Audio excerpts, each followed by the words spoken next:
What's up, guys? Mason the Brock Henderson here, and this is Agents of S.H.I.E.L.D. Season 4, Episode 5, Lockup. So, we have more continuation, and it's very interesting where the story is going right now. I mean, you've got a few different minor storylines that I think are going to be major as the season continues. So let's talk about the smaller storylines first. First of all, you've got this Senator, whoever she is. I don't know what her deal is. I don't know who she's working for. I don't know why she hates Inhumans so much, but I cannot wait to see that smug smile get smacked off her face whenever whoever, S.H.I.E.L.D, Daisy, whoever it is, shuts her down. I cannot wait for that because it feels like every single time that she's on the screen, she's always got that smug smile like she knows more than anybody else and she is in control. So I can't wait to see that happen, but she ends up taking the director something, can't remember his name right now, but she takes the director onto the news and they sort of have a little debate about the Inhumans, and ultimately it leads to the director revealing that he's an Inhuman, sort of to build like a trust between the people, to be like, look, you know me, you know who I am, I'm Inhuman. It wasn't just, I was always like this, I used to be human just like you, and the DNA and all that stuff.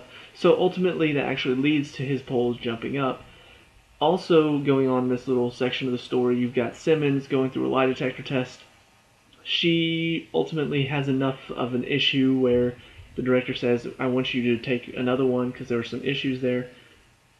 But luckily for her, she knows micro expressions, and she saw that whenever he was talking about what happened in Vienna, I guess she knew that what he said wasn't the whole truth. And he was telling the story of Vienna, it sounded like he saved some people's lives there or something like that. And apparently she's calling him out and saying that was all a lie. I'm curious to find out what happened there. I want to know what he was lying about. But anyway, so she ends up getting out of the lie detector test, so Radcliffe and Fitz's secret is safe for now. But the way it ends is we see the director get into the back of a truck, which I'm assuming the outside of it is black, because how else would we know that it belongs to the evil senator lady? But he gets in with her. She shows him the video. Well, he shows a picture of Daisy with Coulson and May, and then shows him the video of Ghost Rider walking out, and then shows him the pictures of the guy that he torched, and says all of this is going to be going to ABC News. ABC, get it. And he pretty much asks, what do you want? And then she has that smug smile again, and it cuts off. So, don't know what's going to happen there. Don't know what exactly she wants from him. I'm curious to see where that's going. But on to the prison side of it, we have, they realize that Lucy has already gotten the book, and now she's going for Robbie's uncle. So they go to the prison, and ultimately kind of plays out how you would expect. Daisy still struggling to deal with working together on the team. So at one point she tells them to go to sort of save them, and decides to sacrifice herself, which of course May and Coulson are like, no, show back up to save her. And then we have a little conversation between Daisy and May at the end where May's telling her, after what happened in Bahrain, there's one guy who got me out of that depression I was in. It was Phil Coulson. And pretty much calls her out saying, Lincoln would not want you to kill yourself over this.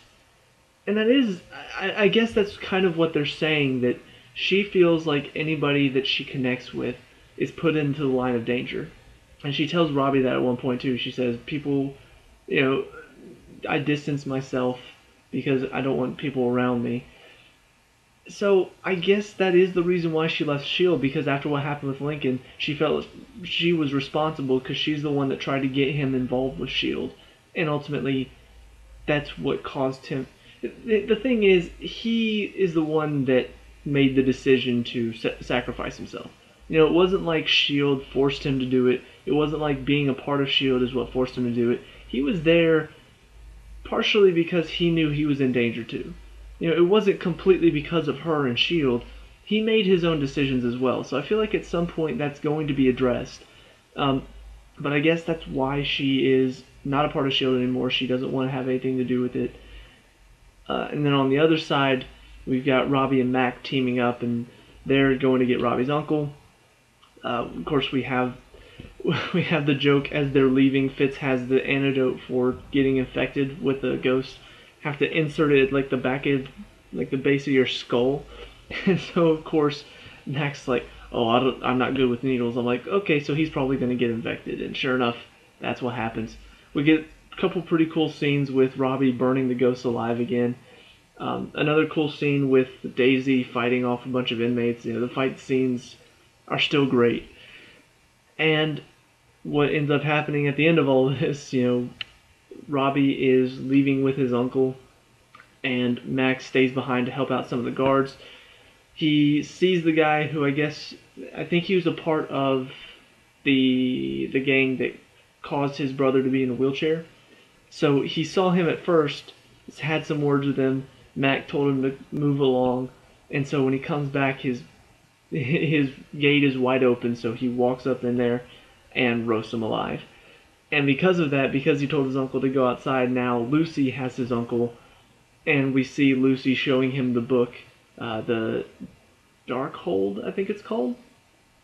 And apparently, whatever it is, like it showed Lucy and her husband looking at it, and German was his original language, so he saw the entire book in German. She saw it entirely in English, so it's different for everybody. She gets the book back, and as it goes, she can't read it anymore. Like the words disappear. So she got Robbie's uncle so he can read it. So we see him reading it, and it's kind of where it leaves off.